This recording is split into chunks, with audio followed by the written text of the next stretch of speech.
एक बार की बात है। एक बार एक अध्यापक एक संपन्न परिवार के शिष्य के साथ कहीं जा रहे थे। तो उस शिष्य को कोई मजाक सूझी क्योंकि उसको रास्ते में किसी गरीब मजदूर के जूते दिखाई दिए। उसने अध्यापक से कहा कि गुरुजी, अगर हम इन जूतों को छिपा दें तो कितना मजा आएगा। देखते हैं कि मजदूर पर इसका क्या असर पड़ता है। अब उसको मजाक सूझ रहा था, लेकिन गुरुजी ने कहा कि नहीं, गरीब इंसान के साथ इस तरह का भद्दा मजाक करना ठीक नहीं है। उसने कहा, क्यों ना हम जूतों में कुछ सिक्के डाल दें और देखें कि इसका इस गरीब मजदूर पर क्या प्रभाव पड़ता है। उसने ऐसा ही किया। जैसे ही मजदूर अपना काम करके लौटा और उसने एक पाँव अपने जूते में डाला तो उसको कुछ कठोर सा महसूस हुआ।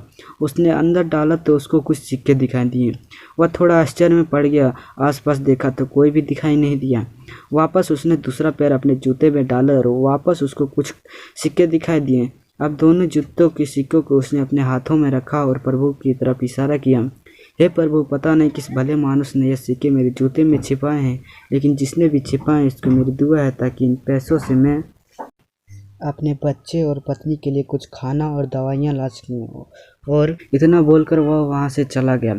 इस बात को शिष्य और अध्यापक दोनों सुन रहे थे। अब अध्यापक ने शिष्य से पूछा कि अब तुम मुझे बताओ कि तुम्हें कैसा महसूस हुआ, तुम्हारी पहले वाला मजाक या मेरा यह तरीका। तो उसने कहा कि गुरुजी, मैं आपसे क्षमा चाहता हूँ। अब मुझे समझ आ गया है कि सच्ची खुशी किस चीज़ में है। जब हम लोग किसी का मजाक उड़ाते हैं तो हमें कुछ पल का आनंद मिलता है, लेकिन इससे हमें बद्दुआ मिलती है। लेकिन अगर हम किसी की मुश्किल परिस्थितियों में मदद करते हैं और कि जिसके भी हम मदद करते हैं उसको भी पता नहीं है कि हमने मदद की है, लेकिन अंदर जब हमें दूसरों की खुशी देते हैं तब हमें सच्ची खुशी मिलती है।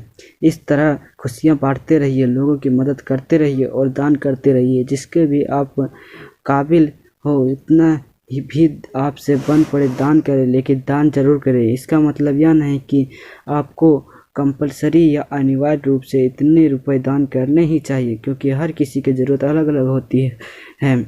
अगर आप किसी के पैसे दान नहीं कर पाते तो कम से कम चीज़ों का दान तो कर ही सकते हैं। मुझे पूरी उम्मीद है कि यह हार्ट टचिंग स्टोरी आपको ज़रूर अच्छी लगी होगी। आपका कीमती समय देने के लिए दिल से शुक्रिया।